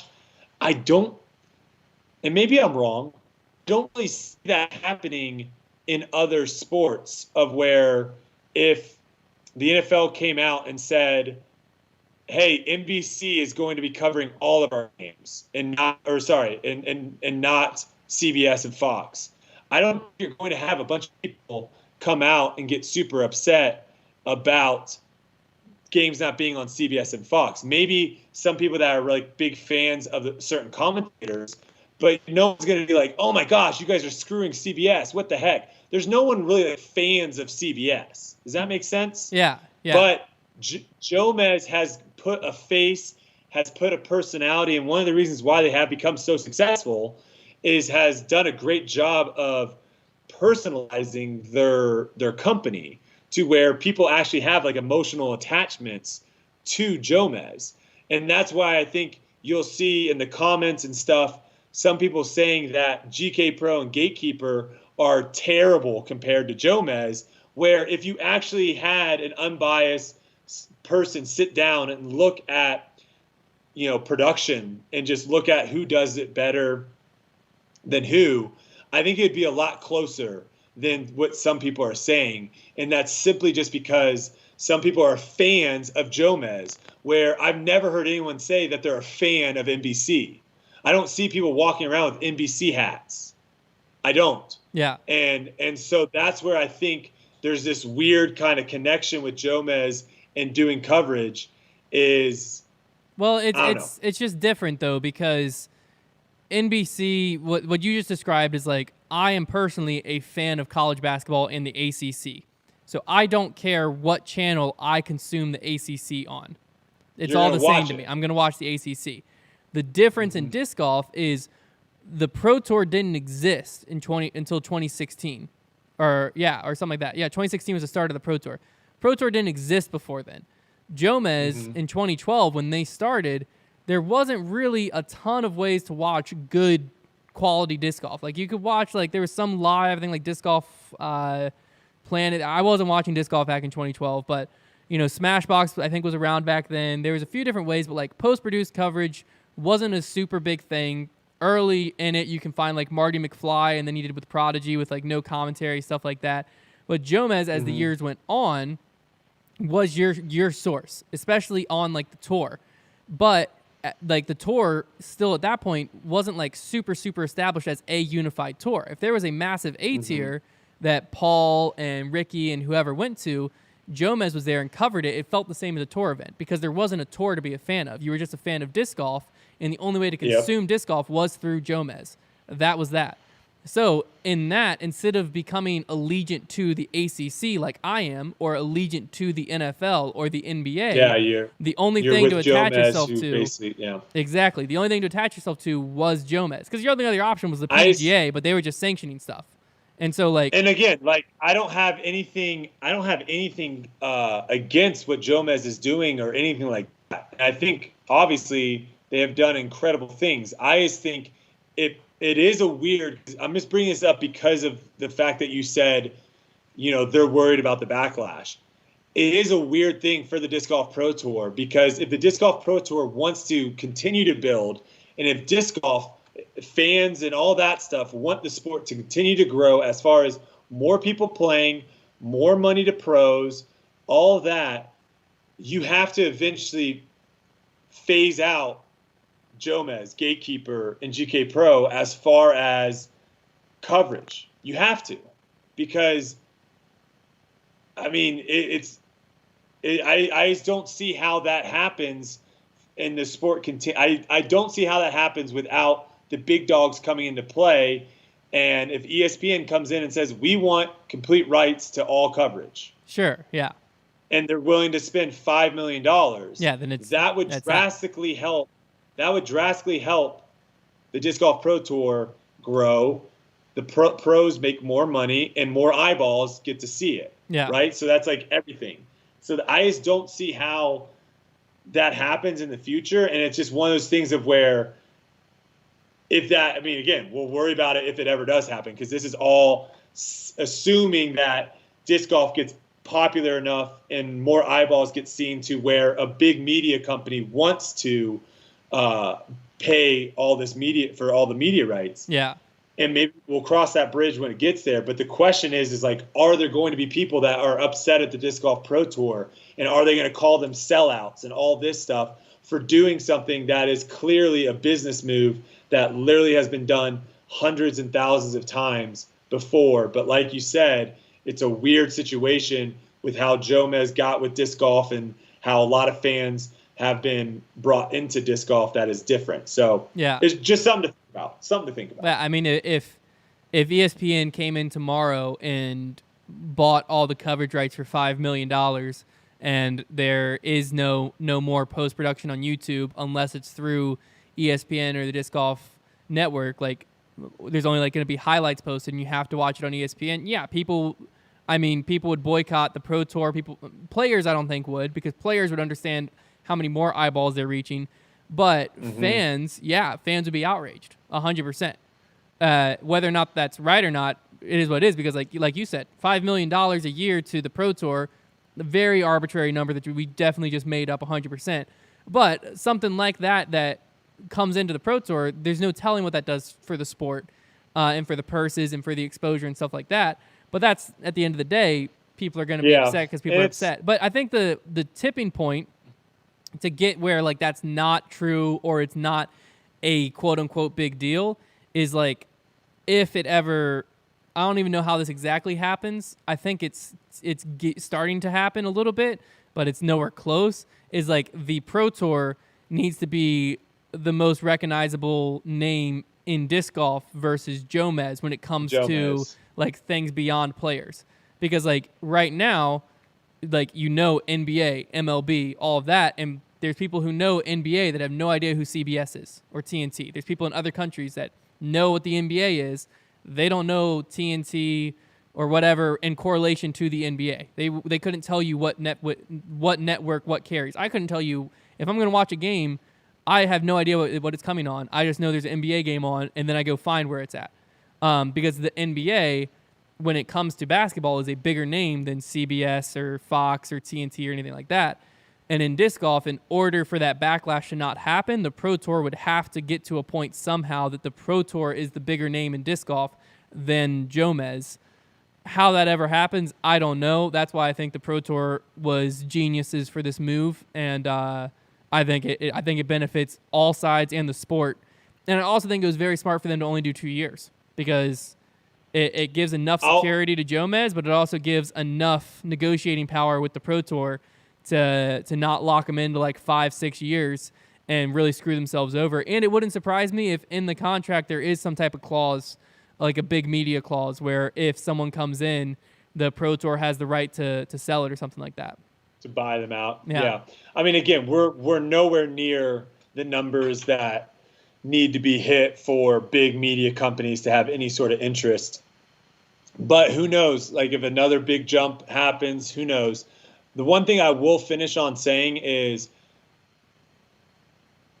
I see this and hear this a lot of like how Jomez has basically put disc golf on the map or did all this other stuff, right? Of where like everyone should be thankful for Jomez. I'm not saying that you shouldn't be thankful. I agree that you should. But also we have to keep in mind too that the players that they were filming, that's what people were tuning in to watch. And they've done a good job now, of building up Yuli, Nate Sexton, and Big Germ as to be kind of like synonymous with Jomez, right? When you think of Jomez, you think of those guys as well. So they've done a good job about that. But at the end of the day, like the people that Jomez was filming, and like you said, they would go to tournaments that the best players would go to, right? That's what you said, like when they first were filming? Yeah. I just don't want people to forget, like, at the end of the day, like people are tuning in not because it's Jomez, but because of the people that are playing, and people will tune out. Well, sure, but you also like on the flip side of that coin, if it wasn't for Jomez or like anyone who would have stepped up, then these players would have had no platform. So like, I'm not disagreeing. What I'm saying is like it's for both. Like both people need to be thought about, not just one. That's all I'm saying. Sure. Is some people are. Like, the players should be thankful for Jomez. The Jomez should be thankful for the players. And the fans should be thankful for the both. And I think, at the end of the day, this is a great deal for Jomez. This is a great deal for the Disc Golf Pro Tour. This is a great deal for the players. And it's going to continue to push disc golf in the right direction. Boom. Perfect way to sum it up there. All right, we got so if you're listening and you haven't seen on Twitter or anything like that, we have a slightly new way that we're testing out tonight to get some debate topics from you at home. If you're listening on audio, you can still participate in this. You don't have to do it live. That's the best part of it. Downside, we can't debate directly with you, but this is the best solution we've come up right now. So if you head over to fdnsports.com, that's FDN. I'll put it in the chat. Boom, fdnsports.com. You can go to the tab at the top that says podcasts and then hit debate night. Right up top there, you will see a place that you can record an audio message for us. That will come to us, and it just sits in our inbox. And so we can go through, sort through them, and pick out the ones that we know will spark debate or at least be like something funny to play on the show or something we haven't thought of. I have a few starred tonight that we'll go through, and then you can submit these whenever you want. And I'll listen to all the ones that come in between today and next week's episode and sort through those and have some more for next week. And that's kind of how we're going to function until we can find the best solution when Brodie's remote to still have him be able to work with the call-ins. So, Silas, are we ready for my phone to play some stuff? Okay, he gave me a thumbs up. Yeah, I can't see Silas. All I can see is these lights in front of me and this camera. I'm literally looking at an exit door. Sorry, I forgot I had a mic. Yeah. I'm literally looking at an exit door and a poster of like Bowl Cut Paul and Dynamic Disc Nico from 2008 USDGC. That's what I'm staring at right now this whole show. It's great. I love it. So this first one is from Nate. Let's go ahead and play it. What's up, fellas? My name is Nate. I'm calling in from Akron, Ohio. So I'm originally from Medina County, which is where Ricky Wysocki and Avery Jenkins played for a long time and might consider home, even though they've, I think, moved to the Carolinas by now. But it got me thinking, what, in your guys' opinion, are the best states or regions from like a disc golf scene standpoint? I thought you could talk about like their local like courses in those areas, the communities, and then the professionals that originally are from those regions. Obviously, I don't think Northeast Ohio would be the best, but we're pretty fortunate up here. Some places that come to mind would be like New England, Michigan, the Carolinas, where you guys are from, and Virginia. Just would love to see what your guys' thoughts are on this, and as a good debate topic. So, yeah. So there you have it. Thanks for calling in, Nate. I'm going to go ahead and start off. I think there's two that came to my mind as soon as I heard this topic of like best regions for a number of different facets. I think professional-wise, at least up until like very recently, it always seemed like the top pros or a lot of the big names in the sport came out of California, and there was a lot of great courses in California. As far as like specific region, I don't know California well enough. We'll just go with like the Huntington Beach area because I know that's where Paul was from, and I know that he had connections with like Steve Rico and Shasta Chris and all the OGs in that area. I'm missing so many names right now. But a lot of those people, all California, a lot of great courses in California. And then the other one is on the opposite side of the coast or of the country in Charlotte, North Carolina. I think that's a very obvious one mainly for the amount of quality courses there. And then you have had a lot of notable pros come out of there. Big Germ being a big one. I would assume Yuli probably calls Charlotte home now, although he's technically, I believe, from Arizona. I'm not great with where pros are like originally from, but I know a lot of pros call Charlotte home now. So to me, Charlotte and California were like two big ones that stuck out. But Brodie, you might not be able to talk about like ones that stick out for players, but like maybe in your touring, what have you noticed like community and courses wise? I would say the as far as like outside of Texas and Florida, right? Those are the two places that I've spent a lot of time. Oh, Florida's a great one. Florida's a great one. Yeah, Tampa's starting to become quite a spot. I was just down there recently, and there's a lot of pros down there, a lot of courses, and then obviously Texas. There's tons of good players and good courses in the Dallas area and in Austin as well. But I would say out of all the courses that I've been to on tour so far, the community side, I guess you would say, that pops out to me the most is Des Moines, which interesting. You might not think about, but that tournament I felt like had some of the loudest fans, had some of the most fans, a crazy amount of volunteers coming out to try to make that course look as good as possible. Yeah,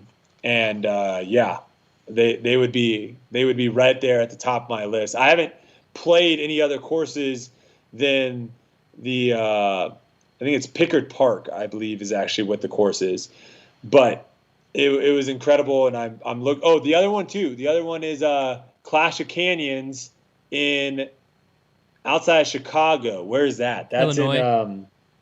It's in Illinois, but Delwood. Outside Chicago. Delwood. Is that the city? That's a disc golf club. I don't know what that. Yeah, I don't know what that's named for. They were nuts as well. Yeah, they have an incredible community there that loves disc golf, a crazy pro shop, really fun course, really well done tournament.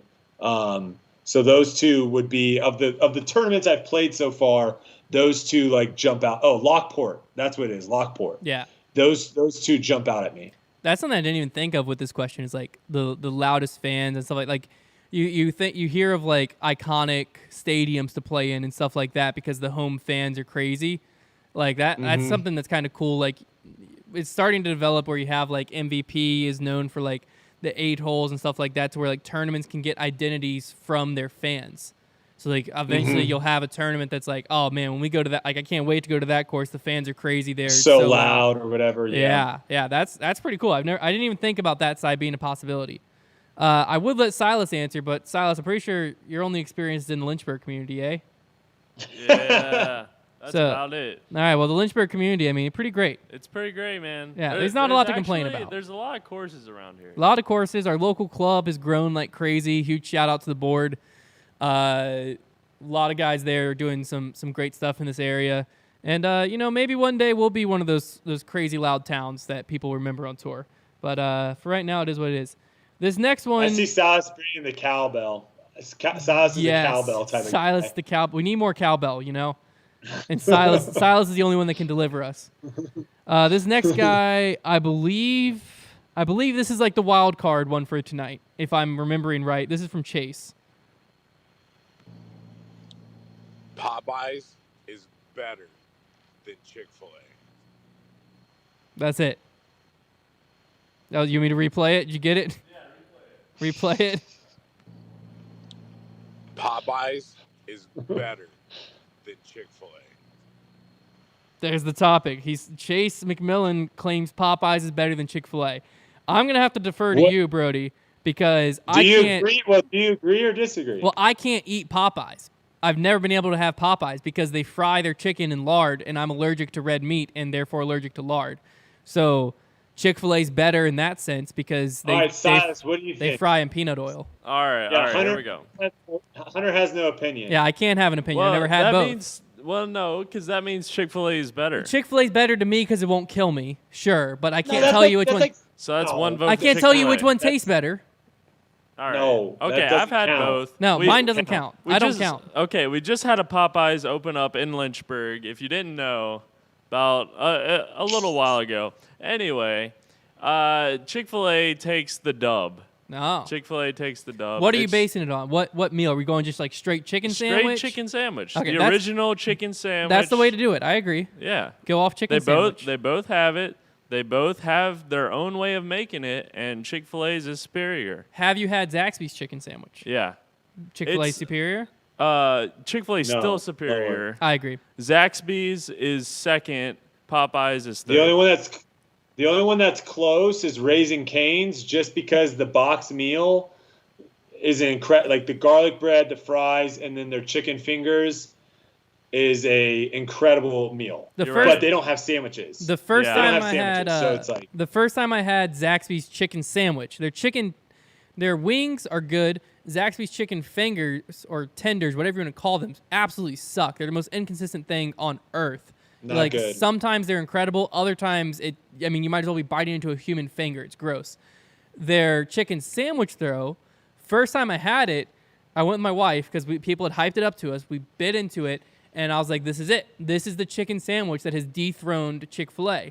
Then I took a friend back to Zaxby's like 2 days later. I was like, you got to try this chicken sandwich. Got it. And it's just like their chicken tenders. It was awful. It was the worst chicken sandwich I've ever had. So Zaxby's is just completely disqualified. They're way too inconsistent. The thing that Chick-fil-A has going for you is no matter where you are and no matter what time of day you go, what you're going to get is going to be exactly the same. Yeah. Like their consistency, I've never gotten cold fries. I've never gotten like weird like chicken that is like burnt or undercooked. I've never gotten anything at Chick-fil-A and been like, wow, this tastes different. Yeah. No matter where you are, as long as it's not Sunday, you know what you're going to get. There you go. You also do know what you're getting on Sunday. It's no chicken. Yeah, you're getting nothing. You get nothing. Hey, I will say though, KFC's chicken sandwich is pretty good. It's pretty good. KFC is very underrated. Their popcorn chicken's incredible. I started eating it again recently. I've fallen in love with KFC. Colonel Sanders, he knows what's going on. I'll definitely do this sounds like a great video that we should do. Just like trying all the chicken. We buy a bunch of different chicken sandwiches all over the place, cut them in 4s, and then we just taste test them and see what happens. I love it. That's what I eat pretty much every day anyways. All right, back to some disc golf. We've got Jason with the next topic here. This is Jason from New York, and my debate for you guys is, do you guys think that in the future the Disc Golf Pro Tour should make all courses like golf courses par, where the courses par is between 70 to 72, or do you guys like the mixture of par with lower par and more like par 3s? Or I like kind of what we could possibly do is have more par 4s and 5s where it creates more score separation because more shots have to be thrown. And I'm just curious what your guys' feelings are on that, if you think that would help the sport or if that would hurt the sport. I'm not saying that every course has to be a par 70 to 72, but it would be cool to see more courses that have that type of style of golf. I'm just curious on your guys' feelings. Thank you. So there you have it. Jason wants our opinions on should disc golf par be pushing closer to golf par, that 70 to 72 range, or is like upper 50s, low 60s or sweet spot? You want me to go first? Yeah, I'm curious to hear your answer on this. I have what I think is my answer, but I'm curious what you're going to say. So I think it would be best for the pars to increase only if the difficulty of those holes increases as well. Yeah.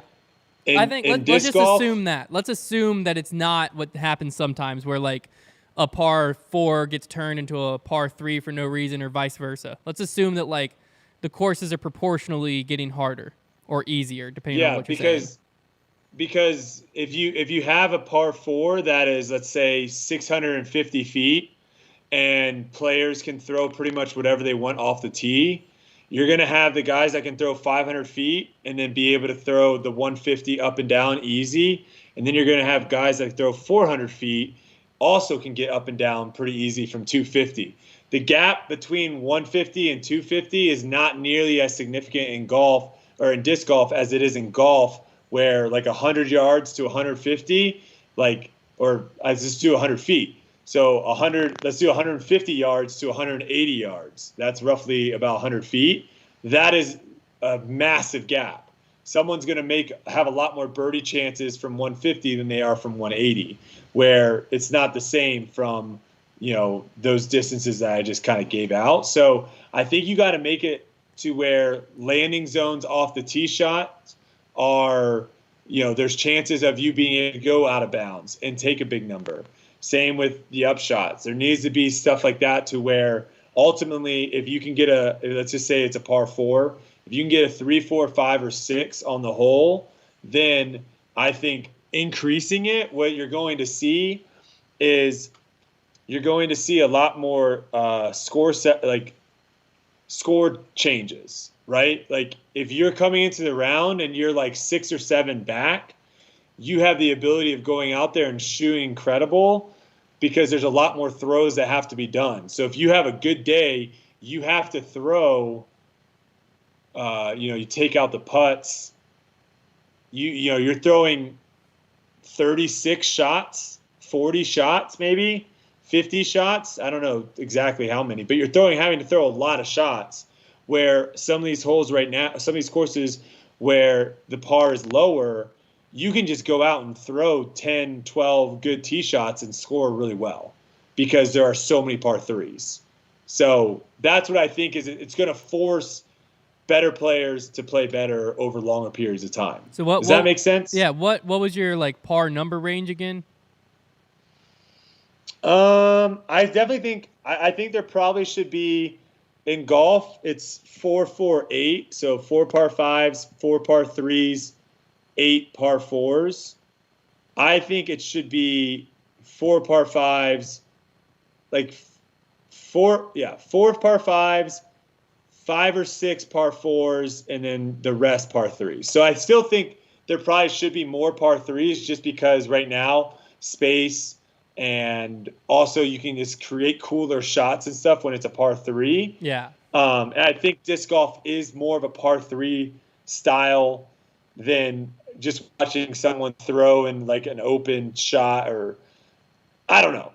No, yeah, I think I'm on the same wavelength. Does that make sense? I think there needs to be more par 3s, but I think there needs to be at least half should be 4s and 5s. Yeah, that's where my head is. I'm in the 64 to 68 range. So a little bit higher than where disc golf is now, but pushing towards that golf 70, 72 range par. So I think 68 is a pretty good sweet spot. It depends a lot on the course. But what you were saying is in disc golf, I think that par 3s provide a unique type of scoring separation that par 4s, you can have a par 3. If it's a 400-foot par 3, someone who throws 320 isn't birdieing it. Now, obviously, that person's not on tour if they throw 320. But if you all of a sudden have a 650-foot par 3, now that person that throws 320 could possibly birdie it, and the person that throws 450 is birdieing it easily. So no matter how hard you make par 4s or par 5s, it gets easier for people to birdie the more. It's still very difficult because they have to execute more shots, but the possibilities there more so. Whereas a par 3, you can add more difficulty to the line and distance and create scoring separation that way a little bit as well. So that's where I think that there should be more par 3s than just in golf, in disc golf, because it makes more sense the way the sport's laid out, because you also par in disc golf just isn't par in golf, because golf, it's very true of on the green and then 2 putts. In disc golf, that's just not the case. And so I don't think we should get I don't even think we should get so stuck up on par. I think we should get a lot more stuck up on the separation from first place to 10th place and how quickly that can flip-flop. I don't think it necessarily matters what number's next to their name, as long as it's not just everyone's super easy and there's not going to be a big blow up. That's a bad course if a player can't blow up and they can shoot.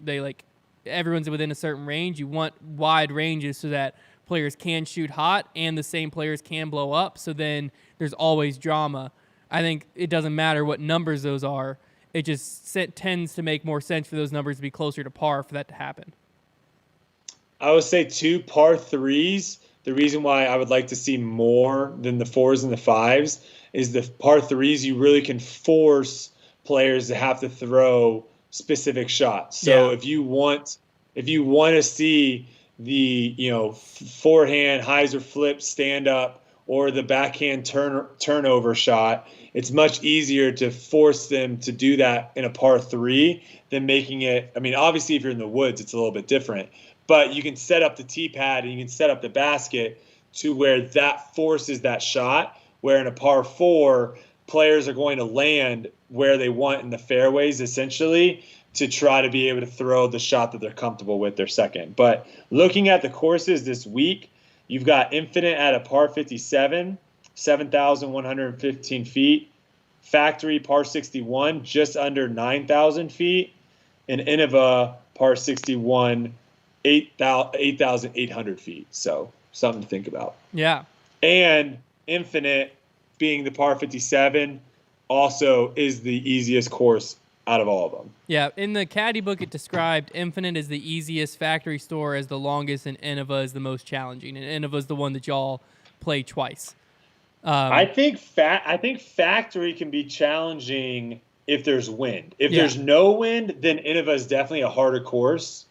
But Factory in the wind, because there are some very demanding tee shots that require distance, Factory is difficult. Nice. Yeah, wind always plays some type of factor. But what you said about par 3s, that's a great point I haven't really thought about. It's where it's a lot easier to force a hole to be played, or at least strongly suggest a hole be played the way you want it to on a par 3 versus a par 4. And so if you're a course designer, that makes a lot more sense. In disc golf, I mean, with shot shaping and trying to get like a more technical shot on a par 4, there's a lot more option for player to go short on their first, long on their second, or long on their first, short on their second, or highs or layup and then go forward and stuff like that. Whereas a par 3, it's like if you're a top player, you got to get to the baskets. You got to figure out the easiest way to get there, and you can kind of choose what that is as a course designer. I've actually never thought of it from that side of the coin, of how much more control you can have over the par 3. We're gonna go with one more call in or a voice memo for tonight. We have a few more that have come in since the show, so I'll be able to go through those between now and next week and pick out some of the best ones. But this one, final one, I actually don't remember what this one is at all. But I put a star next to it, which means I picked it for the show. So we'll see what it is. It's from Jordan. Hey guys, my name is Jordan. I have an idea that I'd like for you guys to discuss and debate.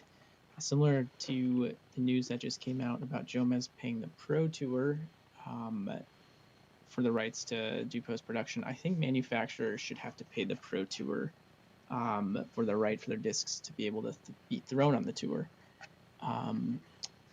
Just an idea of how this all could work. There could be a yearly fee required by the Pro Tour for manufacturers. Let's say it's something, this could be high, but let's say $500,000 per manufacturer. The 9 major manufacturers, I think, could all accommodate this. The 9 being Discraft, Innova, MVP, the 3 from Trilogy, Prodigy, Discmania, Infinite. And what this would do is if you took that $4.5 million and split it over the 20 Pro Tour events, that gives you $225,000 of added cash per event. I think you would also want to front load the payouts a little bit, meaning I pay the top 20 really heavily and then drop it off pretty steeply after that. I did some just quick calculations using Kyle Klein as an example.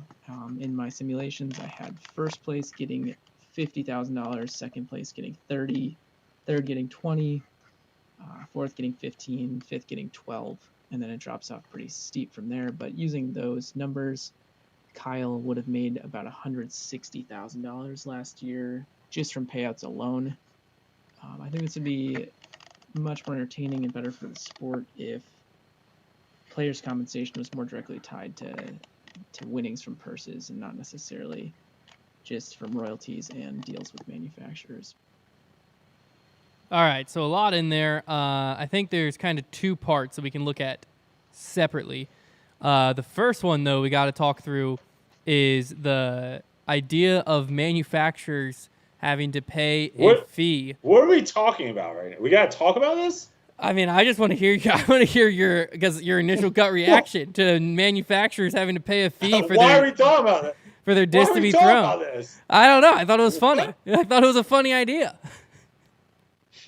What?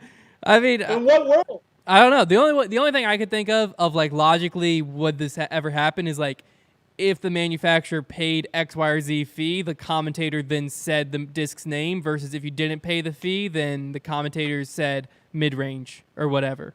That was the only thing of like where that would make sense because it's essentially it would almost be like it would almost be a reapproval process of like a manufacturer had to go through Pro Tour approval and pay. But the secondary thing is obviously the one to talk about of front loading, making the top 20 have the higher payout and focusing more so on that. And I like that he brought data of how much it would have made a difference for Kyle Klein's season last year and kind of what it would look like there. Yeah, no, I mean, first off, we do appreciate all callers, but if someone calls in and says something nonsensical, sure, nonsensical, what that word is, that should be a Wordle word. Wordle word. No, it's definitely not whimsical. But we got to be fair. We got to call everything like we see it. Absolutely. And the first portion of that, absolutely not. What needs to happen is there needs to be outside sponsors. We've talked about this many, many times. There needs to be outside sponsors outside of just the disc manufacturers sponsoring these events. And that way, all the manufacturers are wanting to put money, ads, all that stuff into the events. Yeah, that needs to happen. For example, this tournament in Vegas is run by Innova. Guess who's not here? Discraft, Discmania, Prodigy, MVP. All these companies are not here. Now, will they pay for ads to be run during coverage? Probably. But are they paying? Well, that's actually an interesting question. Are they paying ads to be run during coverage? They'd be paying to the Disc Golf Network for the ads to go during coverage, but I'm not sure. Innova might pay the Disc Golf Network for exclusive rights to that or something. I guess we'll see, because ultimately that's going to be where the most money is the ad spend on the coverage. The question, I guess, is like, is Discraft and stuff paying for the post-produced ads? Regardless, that's what needs to happen. Front loading, just to wrap it up, front loading, I don't mind that idea. I'm also a firm believer that if you're broke and you're out on tour and winning $150 versus $125 is like life and death situation, you should probably reevaluate what you're doing. And that's just coming from someone just that's been broke and poor himself. If you're not making enough money to like pay your bills, you probably need to find a different thing. So we shouldn't be really worrying about people making $125 instead of $150. What you should really be doing too, and this will also entice those people that are down in that low cash range, it would entice them to practice and to try to get better or whatnot, because if they do go out and have a great tour, a great finish at an event, you would want that to be a huge number. And it would suck if you've been 50th and 40th, you're barely cashing and you're making a little bit of money, and then all of a sudden you get 20th, and the change between 45th and 20th is not that drastic. So that's what I'll say on that. Yeah, well, I mean, I think that the people who disagree with you, I think, have a different view of the Pro Tour from what I've read and understood. And to me, what it comes down to is what needs to be understood is the Pro Tour is not an employer. A player playing on the Pro Tour has no right to money from the Pro Tour. The Pro Tour is not an employment agreement with them. None of that. Like, you as a player on tour are not an employee of the Pro Tour. You don't report to and work for Jeff Springs.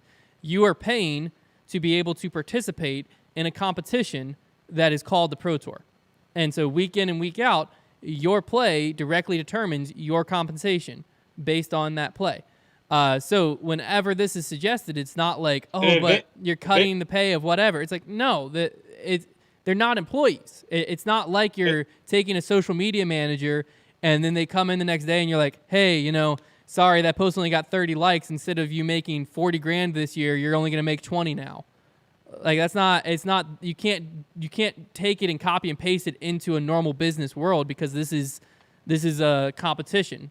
It's what it is. You aren't mad when you enter a poker tournament and you walk away with no money and the winner got $50,000. You're not mad at that because you know what you were getting yourself into when you entered the poker tournament.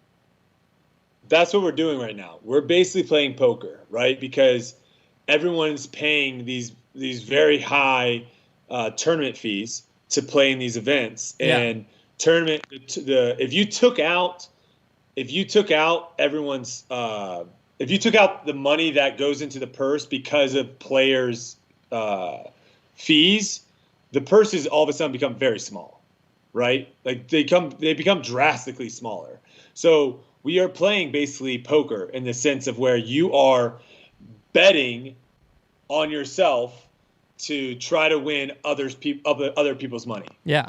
And imagine how mad you'd be if you showed up to poker night and me, you, Silas, and Trevor are all playing poker, and we all put $50 in, and you win poker night, and so there's $200 in there, and you get 75 or you get 100 of it, and then Trevor got 75 and I get my $50 back or whatever, and Silas gets $25, whatever's left over. Like, you'd be ticked. You're like, we all paid $50. I played poker and I won. I should get like at least 175 and give the second person 25 or something. Like, we knew what we were getting ourselves into. It is what it is. And I think right now the Disc Golf Pro Tour is still obviously having to have players pay to get in. Yeah. Eventually, though, it will get to the point of where there will be that mutual contract between the Disc Golf Pro Tour and the players, of where it's like, we know that you bring value into the tour, and we're basically going out and trying to sell these events because of you. And so then players don't have to pay. So, like, right now we're still in the baby stages. I don't know of about where that. Players have to pay. Don't players still have to pay on the PGA Tour? No. How positive are you? 100%. All they pay is for locker rooms fees, and that goes to the club. Oh, okay. So they do pay per tournament. $50 for locker room fees, probably. And that goes to the club. That doesn't go to the PGA Tour. Gotcha. So they don't have to pay anything for, like, so a professional golfer, PGA Tour player is exempt from qualifying, doesn't have to pay entry fees. He pays a $100 initiation fee and then $100 in annual dues. The only expense he must pay to play in a tournament is a $50 locker room fee. So basically what you just said. But yeah, and the $100 too, like that's not, those fees for those $100 are not going to purses. Those are going to probably help run like the players' union, whatever, like stuff that. Well, that's also just an like annual fee. That's an annual fee. I mean, I saw the. It's also $100. Yeah, I was gonna say the cost for Las Vegas Challenge this weekend I think was $325. Yeah, so we're paying more money to play in the Las Vegas Challenge than a PGA Tour player is paying to play on tour. Yeah. For the entire year. But again, that will come in time when the Disc Golf Pro Tour is getting enough money from sponsorships and all this stuff to then be like, hey, players, you're on tour. We don't need you to pay these tournament fees anymore. And then that'll be a little bit different. Well, and also, whenever this conversation gets brought up, there's people in the comment section or wherever, that Reddit threads and all this stuff, that are like, that's not how you should be looking at it. Players aren't in this for the love of money. They're in it for the love of the game and blah, blah, blah. And we need to make sure that as many players can be on tour as possible. In today's they better be in it for the money if they're trying to make this their living. Well, this is what I was gonna say. This is what they want to do for their job. Yeah, they better be in it for that's what they're saying. Is like they care about winning, not about the amount of money they got for winning. Is what people will say in response. Right now, I understand it because we need to fill the tour. We need to fill the field every week in and week out. Realistically, we're probably at a point where that doesn't matter anymore. The fields are going to fill. But let's look at it this way. If every player on tour is just in it for the love of the game and they don't care about the money and stuff like that from contracts, First off, caring about the money from a contract, that doesn't matter. Let's take a step back one more time to get a bigger picture. If you and I were going to go race outside 100 yards and it was just for the pride of who won, and then on the next day you're like, hey, let's race 100 yards, but this time the winner gets $6,000. I care a lot more about the second race. Not because I'm greedy and love money, but because the first one, like, just winning doesn't mean nearly as much to me as $6,000 does. That's just a natural fact, and if someone disagrees with that, it is what it is. Maybe they're way more competitive than me. But I think a perfect example of this is look at player social media. You go back a few years, no player was on social media. So if the players truly loved social media and they were doing it for the love of social media and nothing about growing their brand and money. Fans. They love you say they love their fans. But if that's true, if they loved their, which they do, but I'm just saying if social media and stuff is for the love of the fans and not for growing a brand, marketability, sponsorship contracts, and at the end of the day, money, then why 8, 9, however many years ago, 5 years ago even, 3 years ago even, some players too, why weren't they doing it if that's what they loved?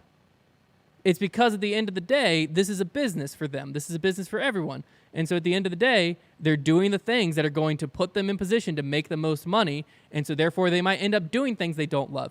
And also, as soon as you put X amount of money for first place, second place gets this, third place gets this, and you know, hey, if I finish outside the top 20, I'm only getting a few $100, but if I finish inside the top 10, I'm guaranteeing at least $1,000. And if I win, I get 10 grand.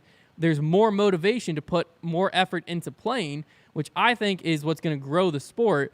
Is players need to be concerned about what they're doing on the course to earn a living. And right now, a lot of the focus is what they can do off the course, which is great. But having players go all in and, you know, grind and be able to push disc golf to a new level is what's going to draw more and more new fans, as like you have players doing crazy stuff week in and week out. And a lot of that does come from money in the purses going to the right places instead of just, you know, the extra $150 here and there towards the bottom. Like I said, this weekend's a great example. You could have $10,000 instead of $4,000 with the same amount of money in the purse. Is what it is. I think there's a lot of people. I don't know.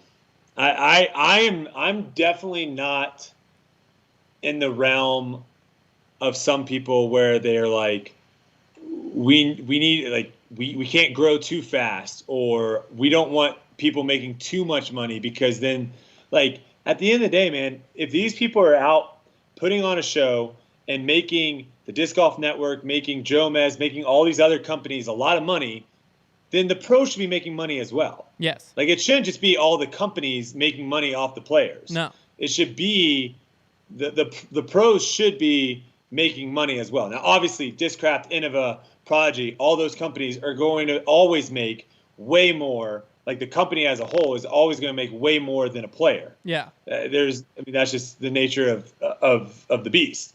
But, like, we need to try to get those numbers closer together.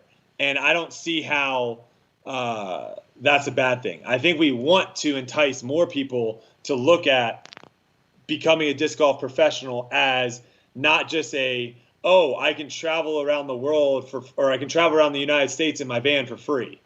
And when I'm done playing disc golf, I'll figure out what to do with my life, and I don't have any money in my savings account, and I'll just worry about it when I worry about it. Like, I don't think that's a really good idea. So, well, like, who's quitting their, like, who is just getting into disc golf, extremely athletic? Which scenario are they considering it for a career? Are they considering it when you're like, hey, if you come in 48th place, you can win $300 week in and week out? Or, hey, if you win, you can get $10,000 week in and week out. Like, the second one sounds way more enticing than, like, you win, you get $4,000. But, hey, if you're able to cash, you're guaranteeing at least $300. Like, okay. Mm-hmm. Versus, hey, if you're able to get to the top of the sport, 10 grand, boom. Maybe some people can go. We'll post the link again. Maybe some people can call in or go into the link and send some stuff for next week's show. I honestly just don't know how players making more money for winning. And again, that's what we're talking about. We're not talking about players making more money because they're more famous or they got more fans. We're talking about players. We're talking about what they do on the course, making more money. How does that make things worse? And there are people out there that think it does, and I would love to hear people call in, and maybe you can change my mind. I would love to hear people call in about how that makes things worse. Yeah, it definitely is a fascinating question that I would also be curious to hear the other side on. But I think that about wraps it up. Best of luck out there, Brodie, for this week. What's your tee time on Thursday? I saw they posted those. I'm throwing up the twos for Tuesday. 222. Tee time is 12:36, I believe. The Brodie tracker will be out. Heck this yeah. will be the first tournament where the Brodie tracker will be used without Trevor behind the helm. The person that will be doing it is my cousin, who is also going to be caddying for me as well. And he is doing his research right now. He's gone back and looked at Trevor's tweets when Trevor took over for Brodie Tracker at USDGC. And then I also sent him Tiger Tracker, and he's going and researching that as well. So he will be primed and ready for this event. And this is also something that if you guys are going to be in the area of a tournament, I will potentially, at some events, I'm going to have one of my buddies with me for some of these events too, and he'll be kind of running it. But at some events, I might not have anyone. So if there's someone out there that wants to stick around and watch me play and is interested in it, let me know. There you have it. And if you're interested in the tournament coming up this weekend and you want to learn more about what to expect, some storylines to follow, what it's going to take to win, our keys to victory, and all of our predictions and dark horse picks, all of that stuff that normally happens in the normal weekly Grip Locked. We're going to have the Grip Locked Las Vegas Challenge preview show tomorrow right here on YouTube and in the normal wherever you listen to Grip Locked audio. That'll be coming out tomorrow. We're not positive if we're going live or if it's just going to be posted mid-afternoon, so stay tuned for more details on that. We're going to test it out with this event, maybe the first few events, see how it goes, see how you like splitting Grip Locked into 2 different episodes on tournament week. Personally, I'm really excited for it because I think it gives us a lot more possibilities to like dive deep into the tournament and actually, really do research on plenty of different storylines, the key stats that won it last year and how we think that's going to affect who's going to win it this year. All of that stuff that would have been a little too deep and spent too much time in one long Grip Locked episode, we can push it out in like a 30 to 40 minute Grip Locked episode previewing the tournaments. So I'm super excited for it. It's probably one of the more exciting, newer podcasts, even though it's just Grip Locked on our channel. That Trevor and I will be taking that on tomorrow, so you can tune into that if you're interested. I got one more thing to say too. Can we talk real quick? Yeah. Can we talk about how exciting this FPO feature card is going to be? Oh, it's going to be incredible. We got Paige Pierce, Henna Blomroos, Evelina Salonen, and Kristen Tatar all teeing off at 9 o'clock in the morning their time, so 12 p.m. Eastern time, live on the Disc Golf Network. And you can also follow along on UDisc. It's the card the offseason hyped up. All year, all offseason, all we talked about was when the European women come over, who knows what's going to happen, X, Y, and Z. It's time to put rubber meets. I wish they could have a 5-person card so Katrina Allen could be in the mix too. But, beggars can't be choosers. We get what we want here, and they're all going to be head-to-head right off the start. It's going to be thrilling. The other thing that was really cool is when I was going through all the players to figure out what my tee time is, one thing that will be sweet too, saying in the future, if the Disc Golf Pro Tour can figure out how to text out, like max text out everyone's tee time, I'm sure the program, Silas could probably come up with it. But that's how some, I mean, I've had golf tournaments that do that, and I know that's how the PGA Tour does it, of where they just text you your tee time. Super awesome. If they can figure that out, that'd be sick. But for right now, you basically just, sort by earliest to latest, and you start scrolling down and you're looking for your name, right? I will say this, and this is really exciting for disc golf. It is getting harder and harder to tell what is a feature card. Now, obviously, the feature cards for the most part, are normally at the very end, right? Like that's obviously a given. But GK, Gatekeeper, Central Coast, they'll sometimes bounce and film a feature card earlier in the day. Jomez will be earlier in the day too, on day 1. Oh, sometimes as well? Okay. So they don't cover the live card on day 1. Oh, that's right. So when you go through and you start looking at some of these cards, like there were multiple cards where I was like, oh, is that going to be filmed? And then like, oh, wait, is that one going to be filmed? Is that one good? And that's just really exciting for disc golf, that there are getting more and more players that are not just really good skill level, but also personality-wise or just like fan favorites. Like there's more than ever, obviously, but it's exciting to kind of continue to see that growth of where instead of just people caring about 1 or 2 people or 3 people, there are now starting to get more and more names out there. And I think it's going to be, I mean, I think every year, I keep saying this each year I go into it, like every year is just really exciting. And, I've gotten some really good practice rounds in with some people, and it's fun to be back out there playing with these guys. And I can't wait to see. I don't even want to say tee it up because I'm not teeing it up. What the heck am I saying? Can't wait to throw it off with them. Launch them. Can't wait to throw it with them on Thursday. That sounds so much worse than tee it up. Can't wait to sling it. Can't wait to sling them. Can't wait to sling them on Thursday. There you go. So should be fun. Can't wait. And everyone tune in. Disc Golf Pro Tour Network. Feature cards. Then check out Jomez, Gatekeeper, GK Pro. They'll all be out here doing feature cards as well. And follow along with the Brodie Tracker on Twitter. There you have it. We'll talk to you all again next week. Check the mic and make sure it sound right, boys.